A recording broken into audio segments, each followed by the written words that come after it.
crois qu'il faut d'abord l'illustrer par des exemples concrets de ceux qui nous ont précédés sur le chemin de l'innovation, qui ont réussi et qui ont été animés de cette passion qui fait les créations de demain.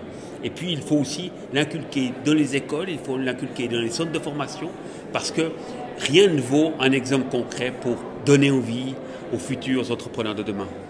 Il faut vraiment continuer à créer une culture de l'entrepreneuriat et du succès, de sorte à ce qu'il y ait de plus en plus de personnes qui s'engagent dans le monde de l'innovation.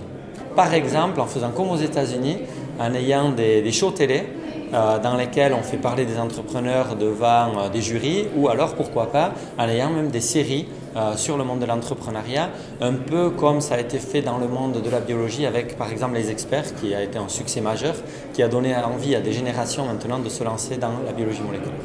Il faut aussi qu'on apprenne finalement à constituer des équipes et pas seulement un entrepreneur, en mélangeant probablement les gens qui viennent de cursus universitaires différents.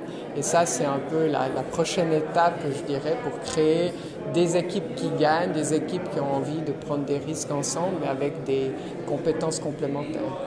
Première chose, des plateformes de réunion qui permettent aux gens qui sont intéressés par les startups de se réunir, de s'en rapprocher, toutes les professions, ceux qui sont intéressés, de permettre aux investisseurs de prendre plus de risques et donc d'avoir en fait des subsides fiscaux pour investissement dans startups, les caisses de pension aussi. Et la troisième, c'est finalement de regrouper toutes ces forces qui se sont construites sur les différents marchés avec des cadres supérieurs qui ont une expérience des marchés et que l'on va retrouver dans la cinquantaine, soixantaine, dans une situation où ils ont tout à fait la capacité d'aider les jeunes pousses avec leur expérience.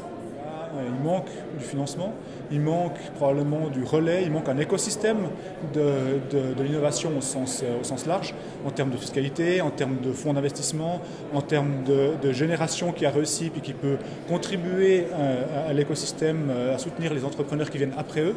Et on n'a pas encore cette première vague forte d'investisseurs qui ont réussi et qui passent le témoin à d'autres.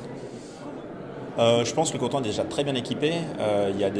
C'est assez facile d'aller chercher du seed money. Moi, je trouve que c'est assez facile de trouver des financements du moment qu'on a des bonnes idées, des équipes fortes. Et puis, je pense qu'il ne faut vraiment pas se limiter à trouver des financements en Suisse. Il faut aller voir à l'international. Finalement, la Suisse est au cœur de l'Europe. Et en Europe, il y a plein d'investisseurs potentiels.